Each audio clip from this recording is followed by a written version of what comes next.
আসো না কেন? আচ্ছা, তুমি যে আমাকে টাকা রাখতে দিয়েছিলে সেটাকে কি তুমি আবার নিয়ে গিয়েছো নাকি? আরে তুমি কি আমার সাথে মজা করছো? আমি যদি তোমার কাছ থেকে টাকাটা নেই তাহলে আবার চাইবো কেন? তাহলে যে আমি টাকা পেলাম না, আমি যেখানে রেখেছিলাম সেখানে তো একটা টাকাও নেই। দেখো, ভালো করে খুঁজে দেখো, ওই টাকাগুলো খুবই ইম্পর্টেন্ট। যাও। ভালো করে খুঁজেছি। আমি তো মস্তুকে বলেছিলাম ভালো করে ঘরটা দেখাশোনা করতে, আমি তো একটু বাইরে গিয়েছিলাম। আচ্ছা দাঁড়াও, আমি মস্তুকে রাখছি। মস্তু, মস্তু! এই মস্তু, হাই! কি হলো?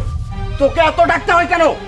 এই, তোকে যে আমি বলেছিলাম যে ঘরটা ভালো করে পাহারা দিতে, ঘরে যে 5 লক্ষ টাকা ছিল, টাকা কোথায়? ম্যাডাম, আমি তো জানি না, আমি তো ইমামের সৈকত আছি, আমি নামাজ পড়ি, কাজ করি, আমি তো এগুলোর মধ্যে দেখি নেই। এই, তুই আমাদের সাথে ভঙ্গি করিস না, ভালো হওয়ার নাটক করিস। তুই যে কেমন ভালো মানুষ না সেটা আমার অনেক বোঝা হয়ে গেছে। টাকাগুলো ভালোই ভালোই দিয়ে দে বলছি, তা নাহলে কিন্তু তোর অবস্থা খারাপ করে ফেলবো একদম। স্যার, বিশ্বাস করেন, আমি পুরো টাকা চুরি করি নাই স্যার।